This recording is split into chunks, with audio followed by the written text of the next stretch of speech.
મિત્રો, સૌરાષ્ટ્રના રાજકારણ અને સામાજિક નેતૃત્વ બાબતે જે કાંઈ અત્યારે પટેલ સમાજની અંદર જે વિખવાદ સપાટી પર આવી રહ્યો છે, એમાં રાજકીય નેતૃત્વ અને ધાર્મિક સંસ્થાના નેતૃત્વ બાબતે જે કાંઈ પટેલ સમાજ બે ફાટામાં વહેંચાઈ ગયો છે, એ મામલે બંને પક્ષો દ્વારા જુદા જુદા નિવેદનો અને ઘરની વાત બહાર ન આવી જોઈએ એવું નરેશ પટેલ જ્યારે બોલી રહ્યા છે, ત્યારે જયેશ રાદડિયા આક્રમક સ્વરૂપે જણાવી રહ્યા છે કે સમાજને મજબૂત નેતાની જરૂર છે, માય કંગલાઓની નહીં.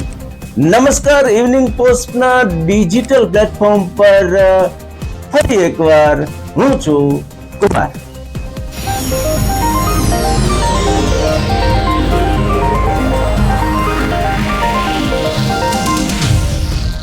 ઇવનિંગ પોસ્ટ ન્યૂઝ ચેનલને આજે જ લાઈક કરો, શેર કરો, સબસ્ક્રાઇબ કરો, જેથી અમે આપને આવા જ રાજકીય, સામાજિક કે સાંસ્કૃતિક સમાચારોનું એનાલિસિસ સ્પષ્ટપણે આપી શકીએ.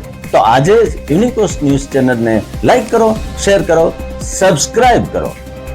તો સમાજની અંદર, મોટા સમાજની અંદર અલગ અલગ પ્રકારે જે કાંઈ વાતો થતી હોય છે, ચર્ચાઓ થતી હોય છે, નિર્ણય બાબતે અલગ અલગ પ્રકારના જે કાંઈ વિવાદો થતા હોય છે, એવું જ કંઈ સૌરાષ્ટ્રના અને લેઉવા પટેલ સમાજના જે કદ્દાવર નેતાઓ છે એમની વચ્ચે શરૂ થઈ ગયું છે. એક બાજુ નરેશ પટેલ કે જેમણે ખોડલધામ કાગવડ ના નામે સમાજને એકત્રિત કર્યો, સમાજને ધાર્મિક નેતૃત્વ પૂરું પાડ્યું.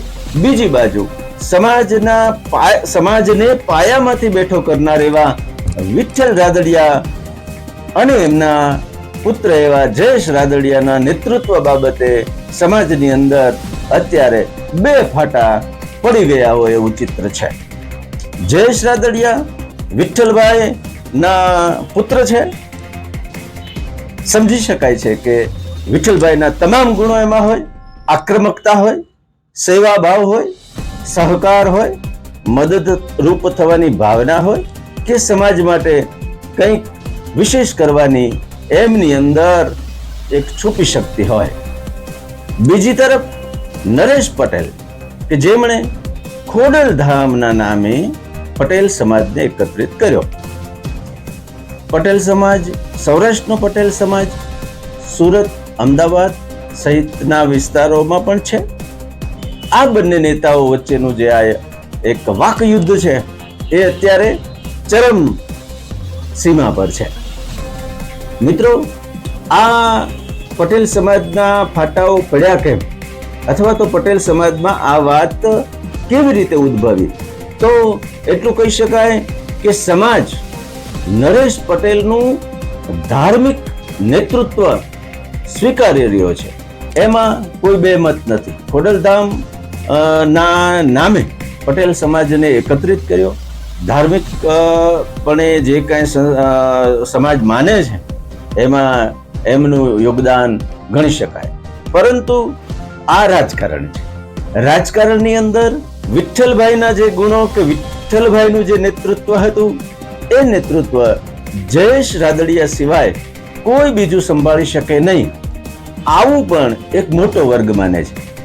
એટલે નરેશ પટેલ જે રીતે ખોડલધામ ના આડમાં એમ કહી શકાય કે જે રીતે રાજકીય રીતે નરેશ પટેલનો ચંચુપાત શરૂ થયો, કે એમનો જે હિડન એજન્ડા હતો કે ખોડલધામના બોસ તરીકે પટેલ સમાજ ઉપર હું જે રીતે કહું તે રીતે કરી શકાશે, એ ધારણા જ્યારે સપાટી ઉપર આવી ત્યારે જે પટેલ સમાજનું નેતૃત્વ કરી રહ્યા છે એ વર્ગ, એટલે કે જયેશ રાદડિયા સહિતનું જે ગ્રુપ છે એ મેદાનમાં આવ્યું અને નરેશ પટેલનો આ ખેલ ઊંધો પાડવા માટે આક્રમક રીતે મેદાનમાં આવી ગયા.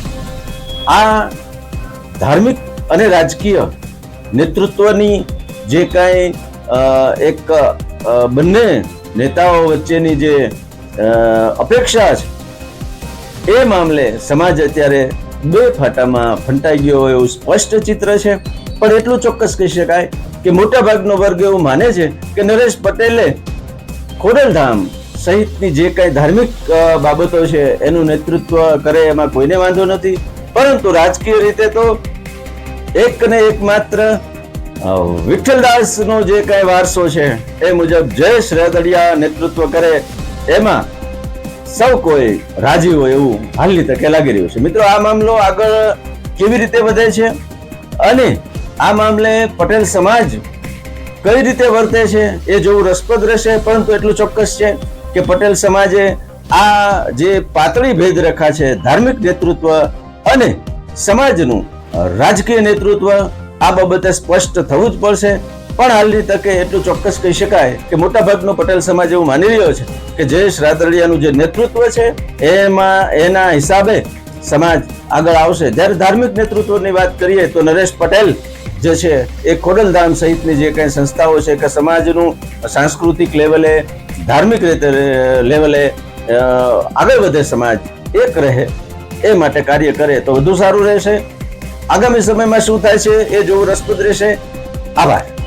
ઇવનિંગ પોસ્ટ ન્યૂઝ ચેનલને આજે જ લાઈક કરો, શેર કરો, સબસ્ક્રાઇબ કરો, જેથી અમે આપને આવા જ રાજકીય, સામાજિક કે સાંસ્કૃતિક સમાચારોનું એનાલિસિસ સ્પષ્ટપણે આપી શકે. તો આજે જ ઇવનિંગ પોસ્ટ ન્યૂઝ ચેનલને લાઈક કરો, શેર કરો, સબસ્ક્રાઇબ કરો.